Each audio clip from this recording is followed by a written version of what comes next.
Hey, hey. What's going on? I'm about to get on some bars, man. DJ Baxter got me hyped this morning. Good morning, everybody. It's the Fanatic. Welcome to the Real Deal Sports Show. I am here again, the Fanatic. Welcome live. Good morning, beautiful sunshiny morning here in beautiful New York City. Enjoying it this morning. What's going on, Rabbit? Look like you just got out the chair. Your hairline looks strong still. That cut looks fresh. What up, Rabbit? What's happening? Hey, welcome. Good morning to you, Fanatic, coming from the city, coming from the Rock, live into your homes this morning. Hey, you right. Quick gets it done at Quick Main Event over there on Dewey Avenue. Got to give him a shout out. People been commenting on the haircut all week long. That's right. Quick got it done for me. He's my Super Bowl barber for many years there, and he's still doing his thing over there on Dewey Avenue. Check out Quick's Main Event if you can, because that man know how to cut hair and know how to get you right and get you ready for the road trip. And we got some road trips coming up. We got Miami and Baltimore the next 2 weeks. But first, we got Tennessee on Monday night. And then next, we got to tell everybody, Buffalo Strong, Buffalo 10. We dedicate the show to the Buffalo 10. We always dedicate the show to you. Always do your thing. Buffalo 10, stay strong, stay hard. We're going to make it happen there in Buffalo, New York for the Buffalo 10 and all across America. We're taking it all the way across America on that one. Amen. And second note, I forgot last week, happy birthday, Joseph Hill. Joseph Hill, happy 74th or 75th, whichever birth certificate you're using this year or not, because we know back in the day you had to do some things. We know how things are. So whichever birth certificate you're using today, happy birthday, Joseph Hill. And many more to come. Legendary newscaster. He was the original newscaster on GRC News 9 when cable news broke here in Rochester, New York. Maybe a familiar face or a familiar name, Joseph Hill. Happy birthday. There in Minneapolis, St. Paul, Minnesota, where you reside at now. We're going to have you back on the show coming up pretty soon. But happy birthday, Joseph Hill. Oh, yeah. And then I'll take the last one here just because it just literally affected us. We are recruiting all across the nation as LSU. And I have one of my staff recruiting to Jackson. They don't have clean running water. You guys may be like, oh, shoot, that's bad. Well, I'm not going to get into it too deeply, but just think about if you couldn't wash your hands, you use a bottle of water to brush your teeth, try and wash your face, trying to bathe yourself. It is insane what's going on in Jackson. Let's bring more awareness to it, and we're going to do it here on the program each and every week until we get something resolved there. Jackson, Mississippi, let's get some clean running water out there. But yeah, that's where our 3 dedications go off. We'll go ahead and we got to go ahead with some. We got to pay some bills real quick, Brad, man. Yes, I know we got to shout out Firehouse Subs, 2830 West Henrietta Road. Firehouse Subs, go check them out. I love the engineer, the hooks and ladder. I love the brisket sandwich. Ooh, get my taste buds dancing. Firehouse Subs, 2830 West Henrietta Road, right there in the Rock. And of course, Daddy always talks about it. The Rad Man talks about it when it comes to saving some money, save the family money. Miriam Rivera Insurance Agency. It's funny, Rad Man. I talked to a couple folks this week who told me they still haven't filed their taxes. Wow. And so that's a little wild and late. But if you need to look at insurances for your house, home, auto, health, life insurance, 1038 Lyle Avenue or 511 Bean Road. They got not one but 2 locations for everybody. So no excuses. You can pick up the phone, call 585-360-0094, 585-360-0094. That's the great, of course, Miriam Rivera Insurance Agency, taking care of auto, home, health, and life insurance. It's the one-stop shop like your Super Walmart, but for all your insurance needs. Talk to us, Brad, man.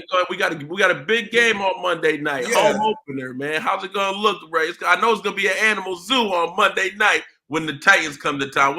What's going on, Brad, man? Talk to us about the Buffalo Bills. It's gonna be very interesting contest coming up Monday night. Buffalo off of that has their 10-day off period. We'll see how they come home Monday night. The Titans coming off of a devastating loss to the New York Giants. It looked like Landry is gone from that defense, from that offense. A.J. Brown. They don't realize this season that A.J. Brown meant a hell of a lot more to them than him than they thought. I think Mike Vrabel, Tennessee, the owner, the general managers, they're used to not paying people there in Tennessee. They get rid of you when you're still in your prime. They don't want to pay you that big contract.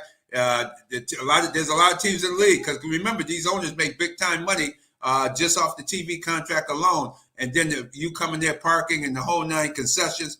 They make money. The owner in Tennessee need to quit being cheap. He should have paid A.J. Brown. I don't see too much on the outside right now. And you got a mediocre quarterback in Ryan Tannehill. Very mediocre at best. The guy really, he's not even NFL quality. Let me get right to it. He's not even an NFL quality quarterback. He was a wide receiver in college. He should have stayed a wide receiver, because he really messed the Dolphins up by they drafting him and bringing him there, messing up that squad. And now you're seeing last year the interceptions in the playoffs. He's not a prime time player at all. I think the Bills put 8 in the box. They should be able to stop Henry. This went like the Giants did. They hit him right at the point of attack. Just when he just started to get going, boom, lower the boom on him.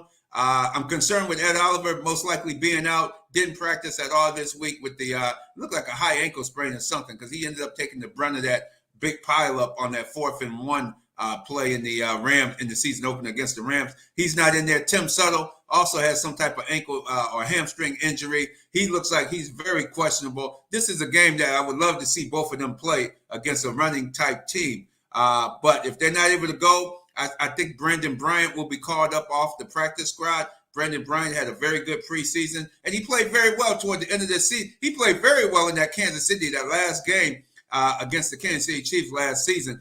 Brandon Bryant, big defensive tackle. I think he'll come off the practice squad and fill Ed Oliver's shoes for this week.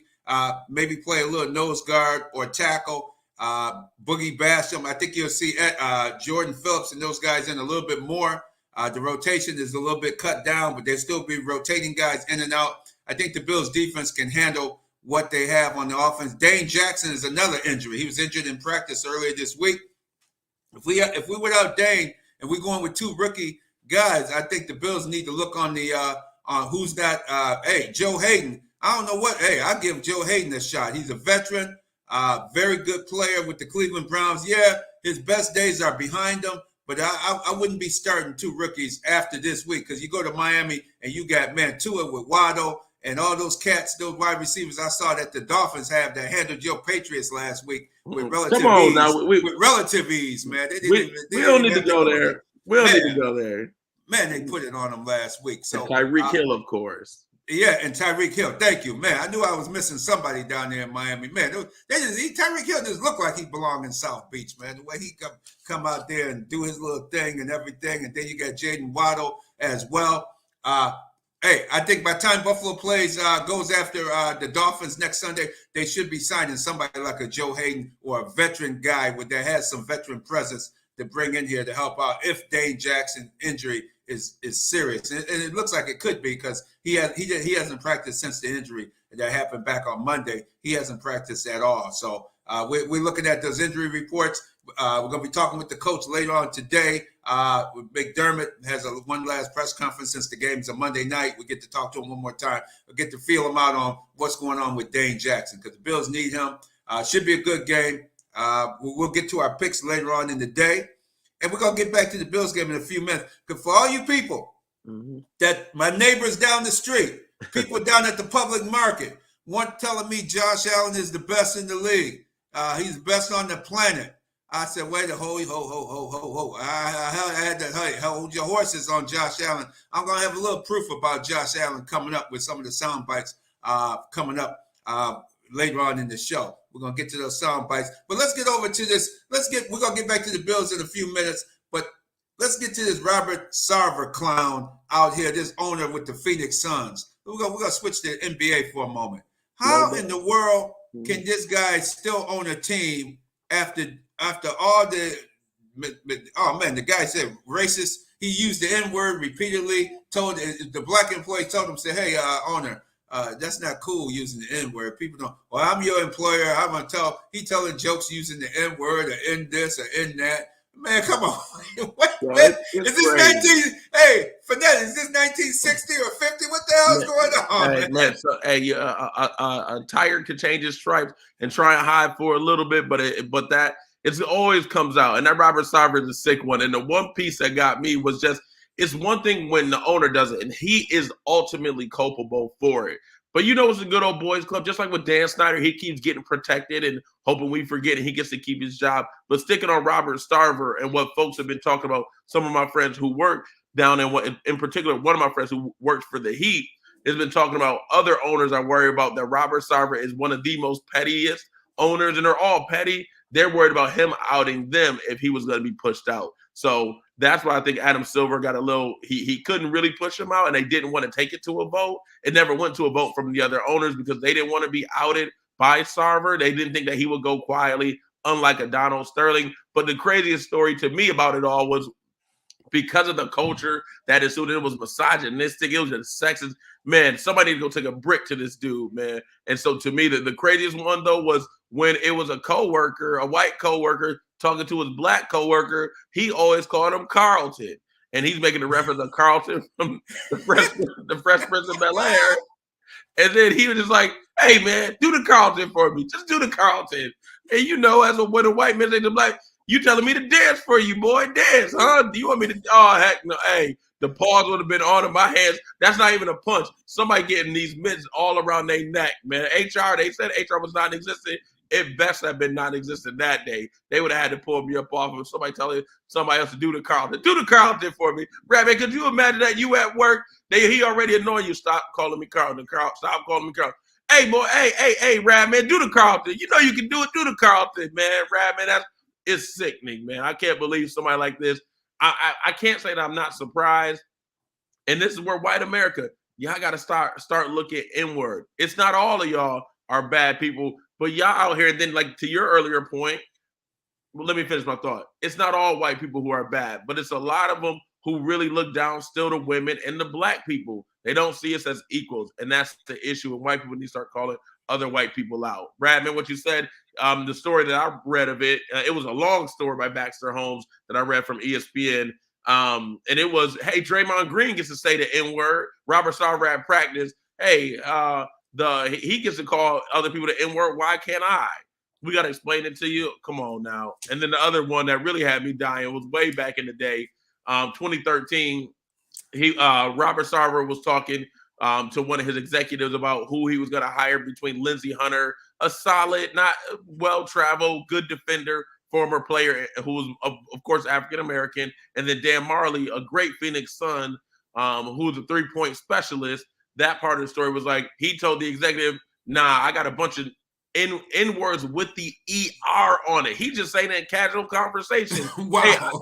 Hey, I got a team full of, so I need to hire me to lead them.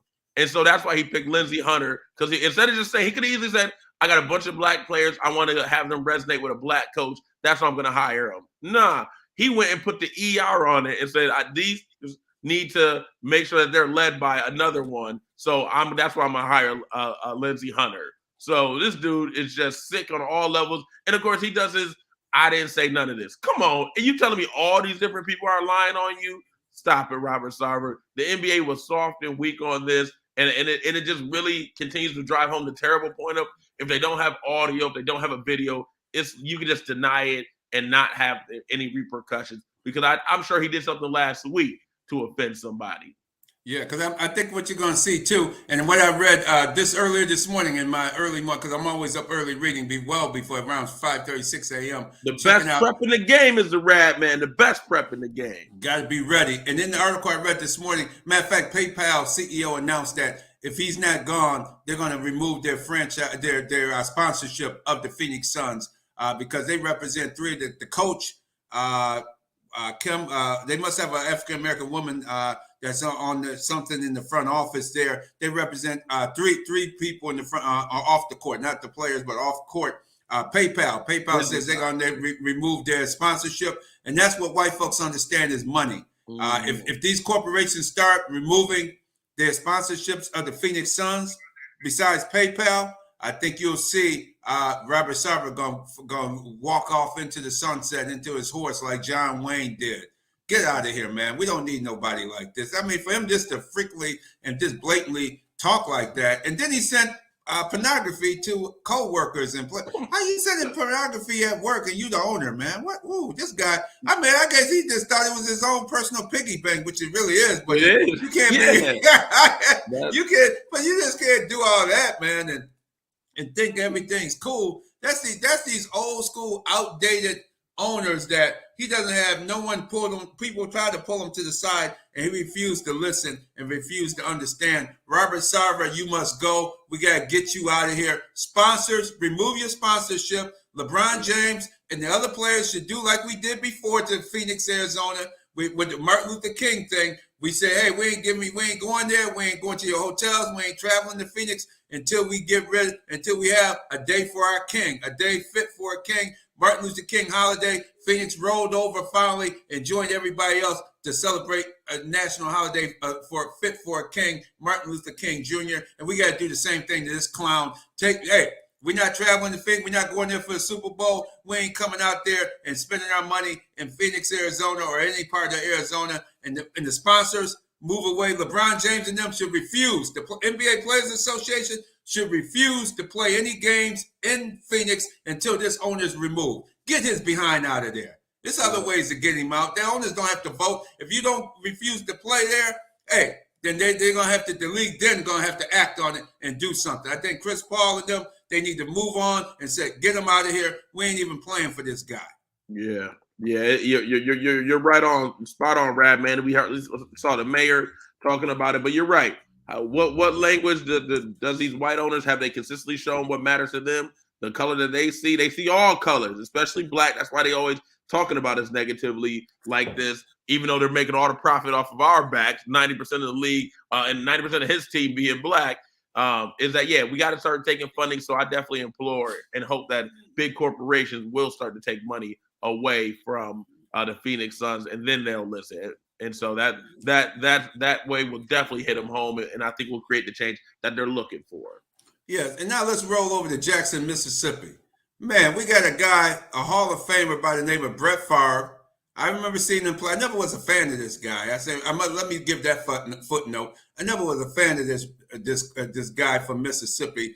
Oh man, John Madden, everybody just, he's a gunslinger. He's a gunslinger. He threw a lot of interceptions, and now here he is. While he was playing, remember he was a drug addict.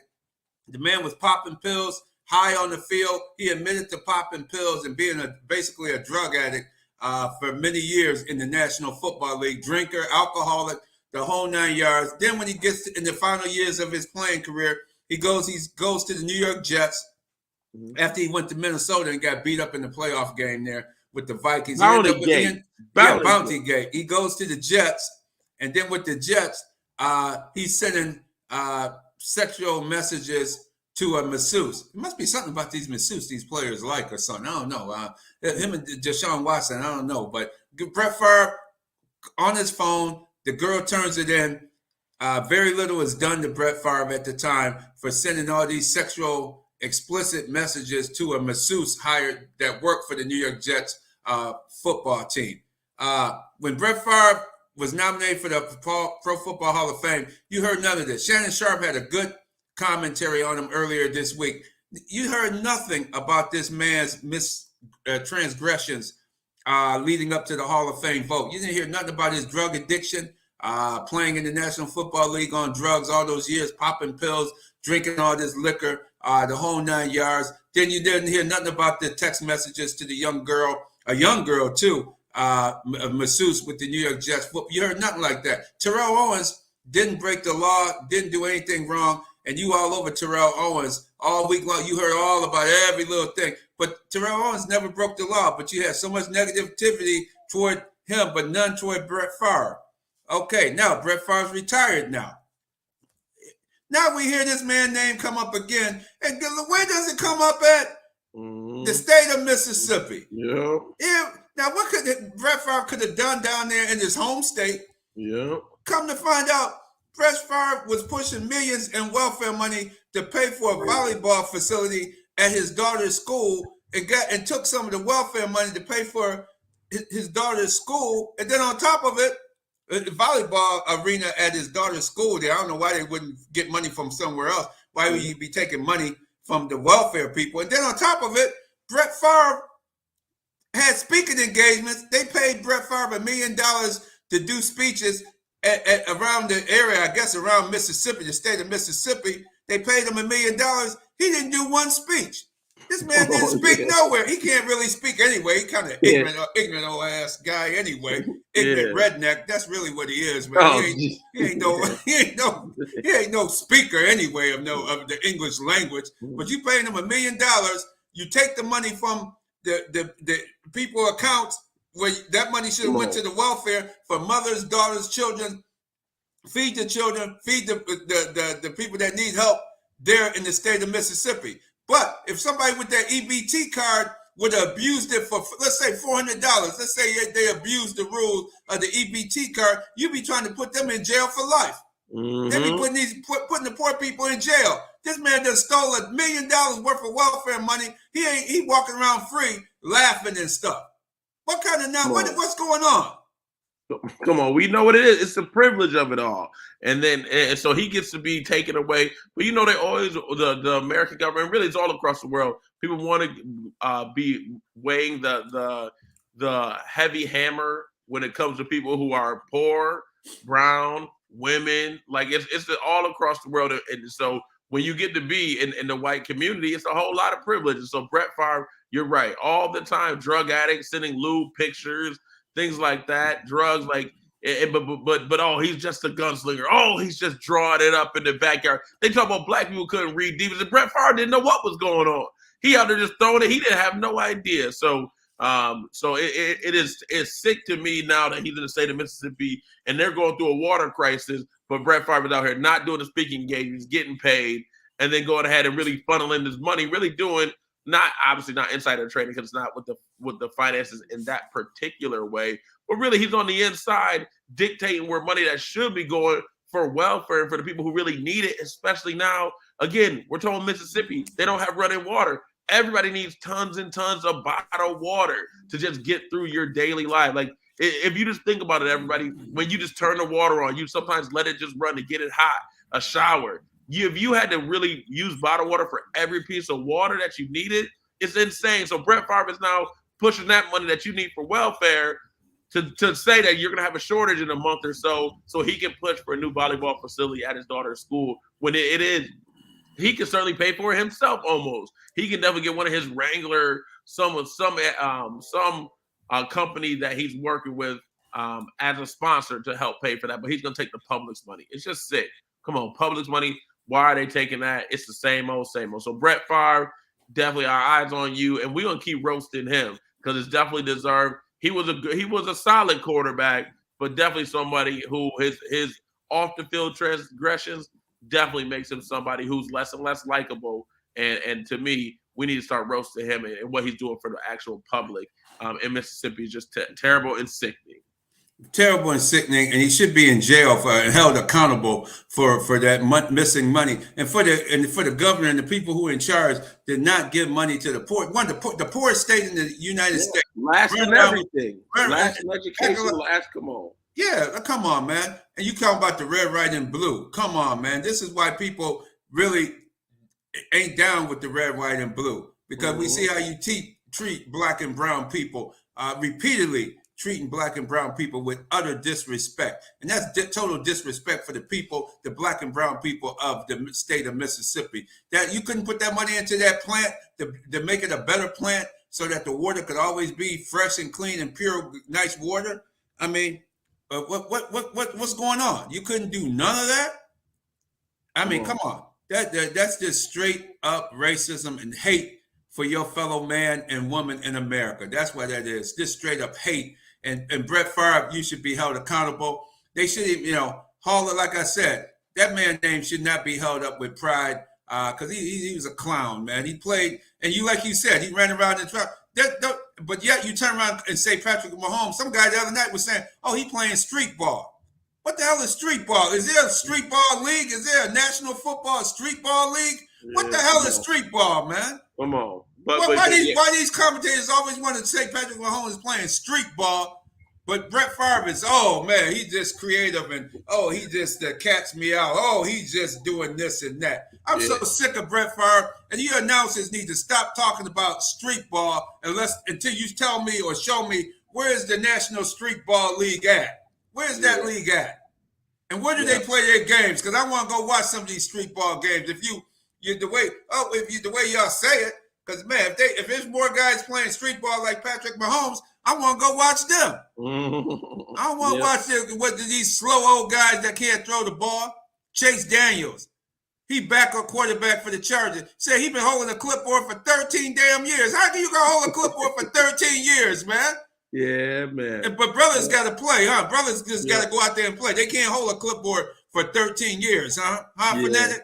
Yeah, I will. Yeah, that Chase Daniels had the best. He got the best career out of everybody, man. He never had to play, never had to get broke up. And he must just be, again, it's not about what you know, it's who you know. He must know a lot of people, because that dude stay getting jobs, man, stay getting paid just to hold the clipboard. And that's why, to me, it makes it even more exciting to see somebody like a Geno Smith, who got the bumps around. They crucified him here in New York City. He got switched over to the Giants, and now he's been in Seattle for a while, and now he gets a chance to play. So I'm really excited, and I'm rooting for Geno, and I'm so glad the way that he played with such poise and such confidence on Monday night as he led the Seahawks over a win at home over the Denver Broncos. So, yeah, it rarely happens for us, but when we do it and when we see it, we got to love it. Josh Johnson, another one who's been able to be a career backup, but we don't get many opportunities like a Chase Daniels. They got him all over the league. All over the league. And you don't want Colin Kaepernick to come in the league, but you want these white boys to hold the clipboard off forever, man. Don't want to give up. How does this guy hold a clipboard for 30? When they said that the other night, I said 13 years. I said he's warming up with a baseball cap on just in case, because the guy got his ribs banged up in the game. Yeah, Herbert got hurt, and Herbert had to come out and play. They had to tell him, yo, man, you got to take the cap off and put your helmet on. He forgot to put his damn helmet on, man. He's like, oh, man, I forgot. Man, guy's helmet ran out there and ran a play. I'm like, come on, Chase Daniels, 13 years? Man, come on, man. Y'all find a job for the white guys and pay them, but don't want to pay the brothers. We got to get out here and get broke up for these jobs. But, hey, let's get back to Buffalo Bills. I want to get back to the neighbors, the people at the public market, the people at City Hall that I ran into, talking about Josh Allen this, Josh Allen that. Michael Radney, yeah, I'm about to go down on Josh Allen. Here we go. Let me get this one. Can we get this first clip up, backspin of it should be, I think it's Gabe Davis. Gabe Davis. My bad. We're going to go to Gabe Davis, and then we're going to go right into Dawson Knox right after that, please. And this is brought to you by Challenger Community News, Western New York's largest weekly African-American newspaper. Pick us up in most locations throughout the community. 585-766-3590. Give a call for advertising opportunities, or also just any other questions or things regarding the largest weekly African-American newspaper, Challenger Community News, thechallengernews.com. Let's go. I'm comfortable with what's going on, and with the ball in his hands, he knows he can do whatever he wants. He's a great player, and like I said, again, just being in the playbook for so long, I mean, you get so comfortable and so used to that kind of stuff that now you can play how he wants. Yeah, I mean, I feel like it's not even the short game, too. I mean, it's the running ability by our quarterback and our running backs. I feel like that's going to make a lot of teams, feel like they have to play up as well, and again, we can get some deep shots down the field.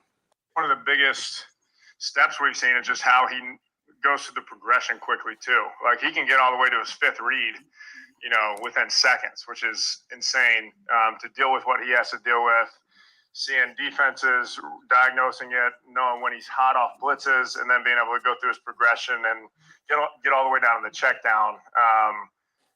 That's been what's most impressive so far, but especially when he knows exactly where he wants to go with the ball.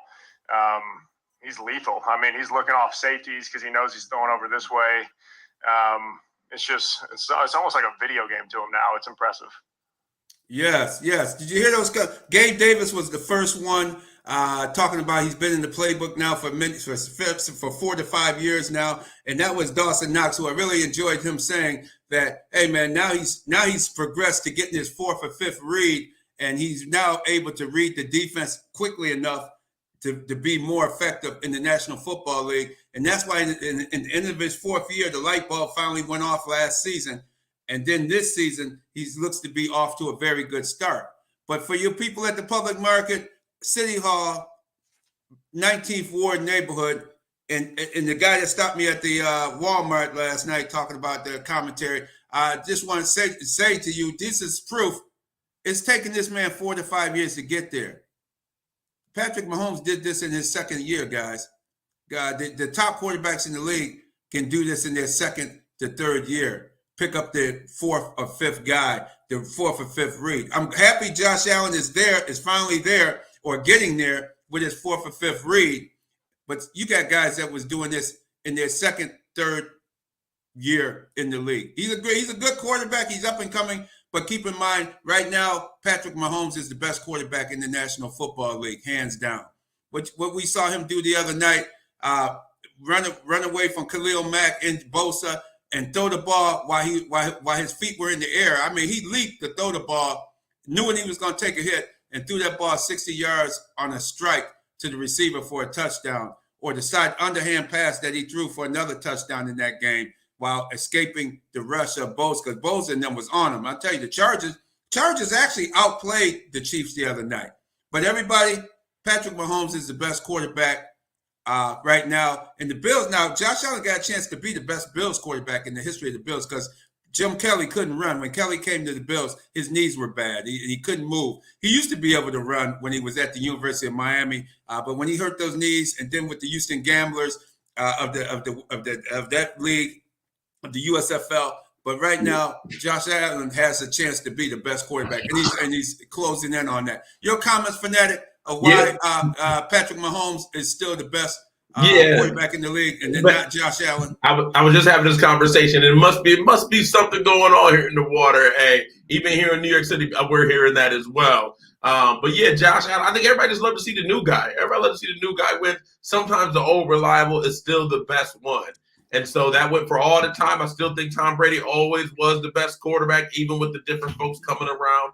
But right now, it's still Pat Mahomes. And you saw what he did on Thursday night against a great Chargers defense. To me, that Bills, Chargers, but I still think it's the Chiefs. The Chiefs, to me, are the best thing. But the Bills, Chiefs, Chargers are the best three teams in the league that I think. Man, that defense was ferocious. Pat Mahomes was taking some shots. And he wasn't getting really. He had two calls I thought should have been roughing the passer that they didn't give him. Herbert's a bad man too, but Pat Mahomes always does what he needs to do to win.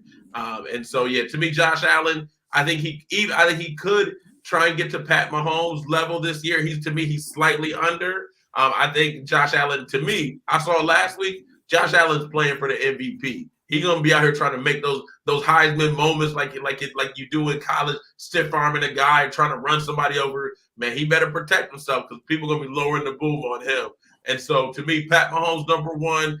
He's the best quarterback in the league, and he's been that way for at least the last 3 years. Absolutely, and it's the IQ problem with Josh Allen is he's to the point where he has to learn when not to run.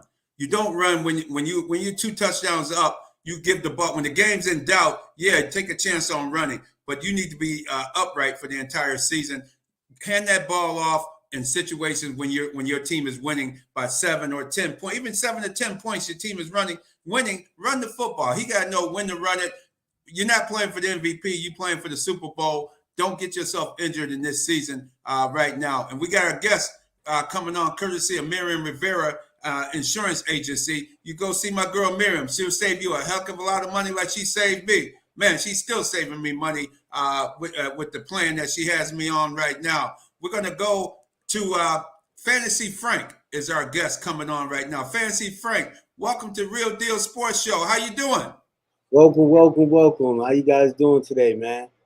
Oh, great. We're doing great. I see you in the studio looking like you getting ready to get your fancy picks. Hey, I know you won the belt a few years ago. I saw you walking around the studio. We're all on what's going on. What we're doing right here. You still got that belt, man? The belt with him right now, man. He look like he's down with NWO or something. There's a remote about to come around the corner. All right, chill. Yeah, I'm actually in 8 fantasy leagues right now. I'm up in 7, so it's only 1 week, but I'm doing good again. I did spend a little too much money this time, about $1,200 this time. I usually only spend around 5. Wow. How do you fantasy football? How did you get into it? What made you get into fantasy football? One of my friends said he was asking me who was gonna win. who you think should I pick? You know, who should I? And then he started winning. And next year he was like, you should play. And the next year I played, I won. I won my first time playing. I picked Doug Martin real early. I'm a Tampa Bay fan, but I did pick Doug Martin his first season. And I seen I had a knack for picking players. And I've been playing ever since. To me, if you love football, it brings a different aspect of football because you watch every game. You definitely watch every game. You watch every player. You're more invested in all 32 teams. And even you get invested in college rookies. So the fantasy to me, they said it's been out a while since paper and pencil, way before computers. But Yeah. I got in during the computer age. I wasn't into paper and pencil. Dang, Fantasy Frank, now you trying to call me old without saying it. Because I was playing back in the day. We trying to write out our boards, see and write down who we're picking. And we had the mistake of, we had to learn the hard way. Everybody has to have a pen. You can't let people write in pencil. We try to read it, pencil bleeding through, smudging. I'm like, who? It's a bunch of people last name Williams. Who did you actually pick? So yeah, that was the wildest. But Fantasy Frank, talk to me individually. This is straight up about me. My team right now, like you, I'm in a couple of leagues. I'm doing well in one. I got my wife into it for this year. Talk to me specifically about Aaron Jones. I'm at that point. It's only week 1. In this league, I'm 0-1, but I got Derrick Henry, Joe Mixon, Aaron Jones, and Darrell Henderson. Those are my 4 running backs. I'm going with Henderson. Dak Prescott is out, obviously. Now I'm stuck with Matt Ryan, but he's out at Jacksonville. I'm looking to make a deal. I really want to try to the 4 running backs. Who would you trade, or should I stay put and try and go week to week on a quarterback? You know how important they are to get those points to kind of anchor your team. So talk to me. I think Aaron Jones should be the weak link, especially with A.J. Dillon taking those touchdowns, I think, from in close.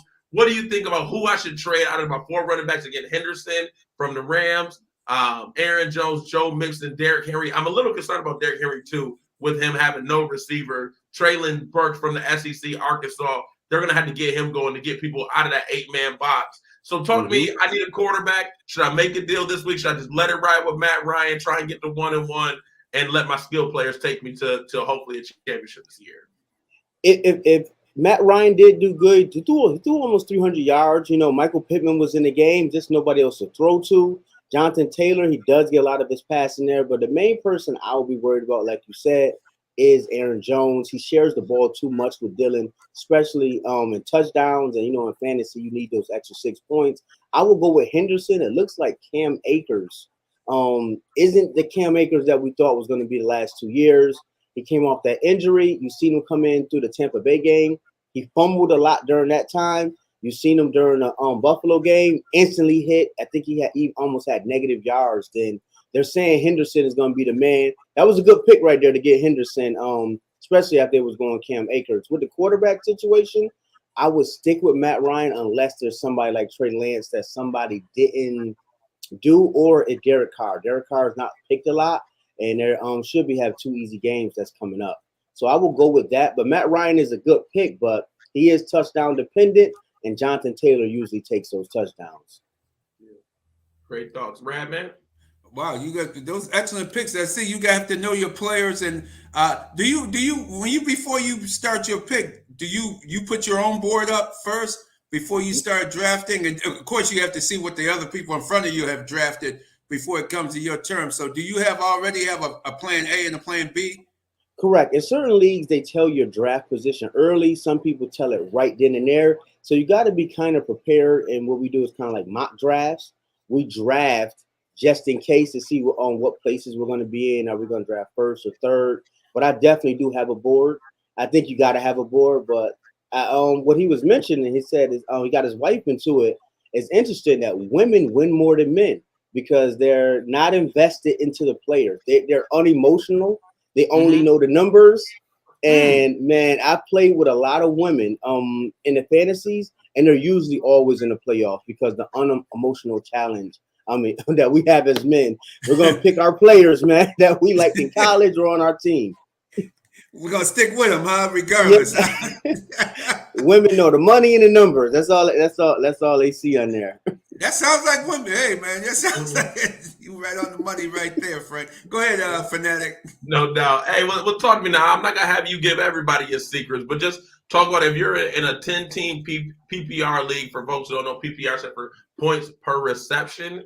Talk to me just about when you, as you build up the point for Radman, and when it comes to building your board, how do you, or what kind of strategy do you like to go for? Do you let the board dictate who you pick, or do you have I'm trying to get these three best running backs that I can, because those may be the way, or do you try and go, hey, I already know I'm going to do 3 receivers and kind of just fill in the running back? Like, how do you normally in a PPR 10-team, or how do you usually like to go with just overall strategy, ideally?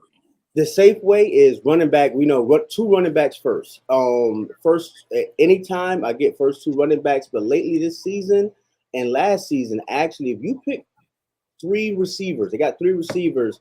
I'm gonna say 4. I'm gonna put the Davis in there, that you can kind of pick them 1 or 2. Justin Jefferson, Cooper Kupp, your boy Davis, and Jamar Chase of recent.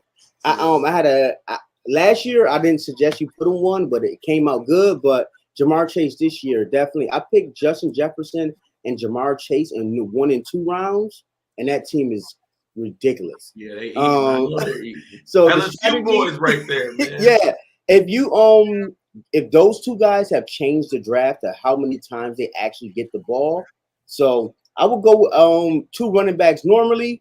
But Jamar Chase and Cooper Kupp, I would definitely pick those on 1 or 2 easily.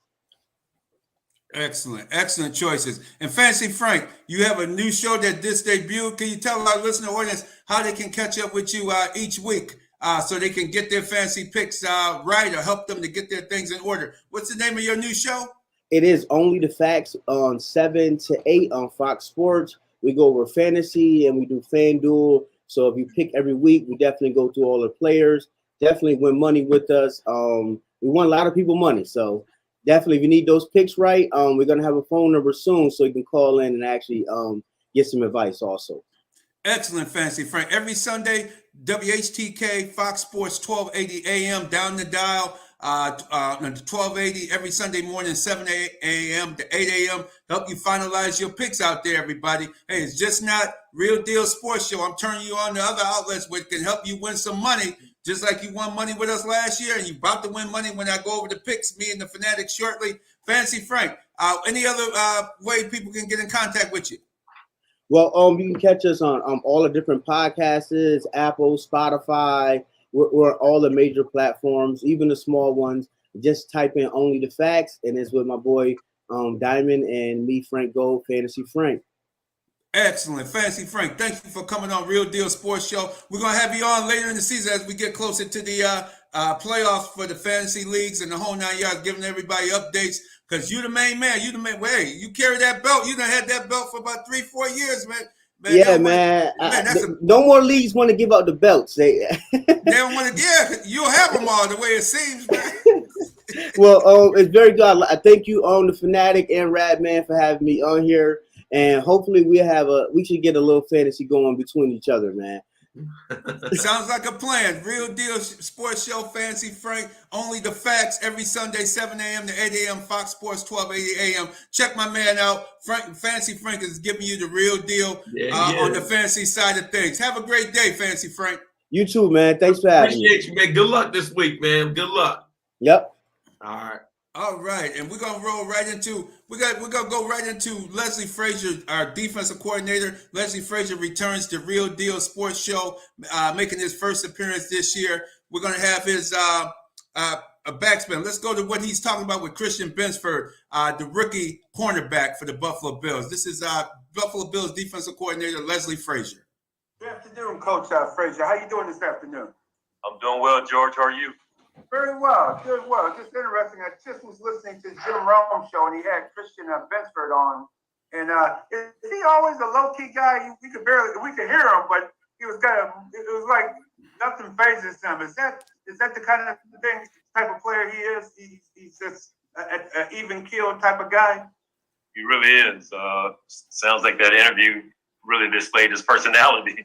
Yeah, yeah. He's a low key guy, but he's an intense guy on the football field. He plays hard, he plays fast, but he's not a very loquacious guy. He's not going to be doing a lot of talking and messing around. That's not who he is.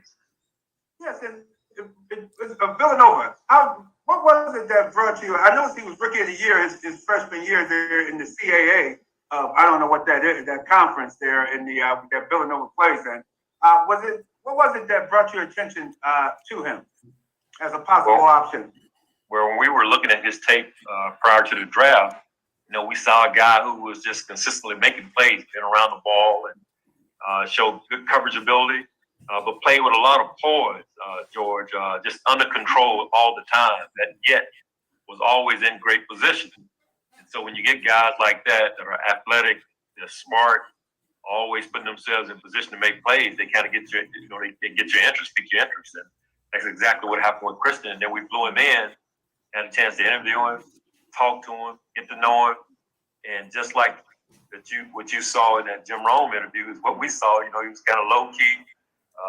We had to get him to speak up sometimes, but you could tell that he knew the game and he was a really solid person as well.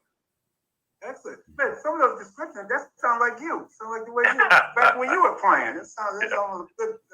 Definitely those same similar qualities. Yeah. Last but not least, with the defensive scheme, I noticed Matt Stafford said some of the schemes that you threw at him, he said he hadn't seen those in years, and it took him back a step. How's your process? Is it something that you see on film that you think, and then come up with the different schemes and the disguises that you have? It seems like your top quality is disguising the coverage. These quarterbacks, almost all of them say that they have trouble when they play Buffalo. They can't figure out what the coverages are. Right. Well, credit John Butler and Jimmy Salgado. John working with our secondary, Jimmy working primarily with our safeties, and then Bobby Babbage with our linebackers are doing a great job of moving around and giving the opposing opponent different looks and not letting them be able to zero in on a certain look. And that has caused some confusion with quarterbacks, and it worked effectively for us on Thursday night. So our guys did a great job of accepting the game plan, and the coaches did a great job of really getting those players to execute. Well, thank you, Coach Frazier, for your time, and have a great week coming up. Good luck with Tennessee this next weekend. Thank you. All right. There you have it from our defense coordinator. Welcome back to the show, Real Deal Sports Show with the defense coordinator, Leslie Frazier. As you can see, I had to turn the volume up on my TV because I couldn't hear the brother speak. I said, man, what is this? Is something wrong with the sound? I had to turn it up a little louder to hear. But Christian Benford, he does his talking on the football field. And he seems to be a fanatic, a very physical guy at the line of scrimmage. He'll be bumping the receiver, and he plays really, to me, a lot like Tre'Davious White plays on the other side. So hopefully down the road, we get to see both of them on the field at the same time, hopefully later this season. Your comments, Fanatic? No doubt, man. And just so everybody knows, the Colonial Athletic Association, that's the CAA, Colonial Athletic Association. I know what you meant. Yeah, it's a newer league, Rap, man. Just know I always got your back. I got your back. Thank you. No doubt. Hey, but yeah, you got to give a hat tip to Brandon Beane. I do see he doesn't have the big mitts and the strong forearms. If you ever see Trey White, a smaller stature, but look at his hands and wrists, forearms, he is a strong dude. When he puts his mitts on you, you're not really going anywhere. So I know my little brother has seen him up close and personal, and he did attest to that as well. But yeah, so Brandon Beane, he gets love for this, for Dane Jackson getting him drafted, and he's a really good player, starting out clearly early here with the Buffalo Bills. So it should be a lighter day again on Monday night with the Titans not really having a ton of good receivers. So, but I know he's going to get a good dissertation in the NFL here coming up here real soon. Absolutely. And let's get into our picks. Get a few picks going. And remember, we have a brand new website, realdealsportsshow.com with 2 S's, realdealsportsshow.com. Go to the website. Let us know your point, what you think about the website. Also, go right to the page, Winner's Edge. Go to the Winner's Edge. That's where you have a chance to win some money. My picks are up there already for this week's games. Get a chance to win the game. Get a chance to win you some money. Look at some of my picks. Hey, I won people a hell of a lot of money last week, and people were buzzing me and say, hey, Brad, man, thanks for that last man tip on that game. I told everybody, watch out on with Baltimore. I said Baltimore was my pick of the week. They just stomped the Jets as expected. The Jets was no match for the Ravens. The Ravens toyed with them for 3 quarters and then pulled away to cover the spread. I told you about the over with Kansas City and Arizona last Sunday. Told you to take the over 53.5. They covered that damn near by themselves. I would say Kansas City did it solo, basically. Yes, 44 points scored by them, by the Chiefs. 44-21, I believe, was the final, well over the 53.5. Those were my 2 lock games last week. So if you were with me on those 2 games, you won yourself a hell of a lot of money. Because, hey, man, we brought it home even in the late games. Brought home some money with the game. So keep in mind, be ready. I told you about the Steelers. Steelers, when they're a dog, go with the Pittsburgh Steelers when they're a dog. They were +7. Steelers won that game, didn't they, Fanatic? Yeah, hey, they did. It was a little crazy how they won it, man. It was the wildest altogether, but they did win the game. And so the Steelers, again, they're a dog this week. I love what you're saying. They're which is crazy. They are. This is not Tom Brady led. They are at home, but a 3-point underdog at home to a Mac Jones led, really average to below average Patriots team. So it's interesting. Hey, I know you like that. I love the under in that. That was the first game I put money on this week. They got the under 40. That it was under 40.5 when I saw it. I've seen that someplace now down to under 39. So everybody's hitting that under right now. Yeah, Fanatic, you learned, man. You learned from the red man here. Oh, I like how that's you talking right talk. You talking the talk and walking the walk right now. That's what you're right. My first one, my lock dead pick. Take the Steelers as an underdog at home. Mike Tomlin gonna mention that in the locker room before they step on the field. He probably gonna mention it every day. Yeah, you know they ain't favorite, right? They think Tom Brady's still quarterbacking over there, don't they? Huh? Brady usually come in here, and beat our zone defense, but Mac Jones is not nowhere near Tom Brady. He's not gonna be able to. Now he complaining of a sore back. So I can imagine, hey, man, he don't have Waddle and Juju and them dudes running down the field as his wide receivers. We don't even know who the Patriots got some slow cats, y'all. They got some. they back in the 70s. I like Jacoby Myers, man. Who? Jacoby Myers, man. Yeah, he was a former quarterback turned receiver. That's how New England likes him. They don't like no big studs, Stephon Diggs or AJ Brown. Nah, they like him. They like him all messed up. Who was a former transition, just like Julian Edelman, former quarterback turned receiver. That's how they like him. Yeah, they still stuck in that mode. And before him, it was the other guy that's now a wide receiver coach, I think, with the Troy Brown. Troy Brown and the other guy. What's the other white guy?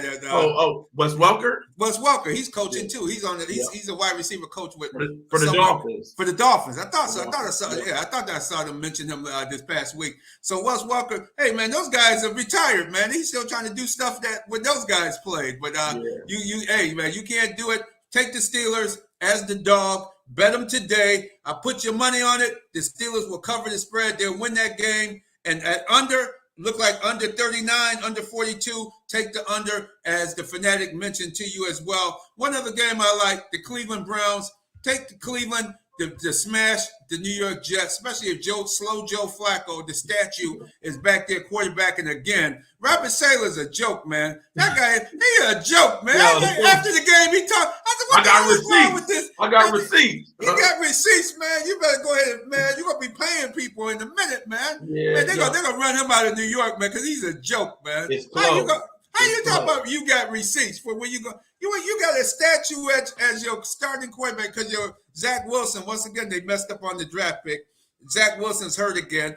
He'll be back hopefully later this season. But you can't win in today's modern National Football League with a statue as your quarterback.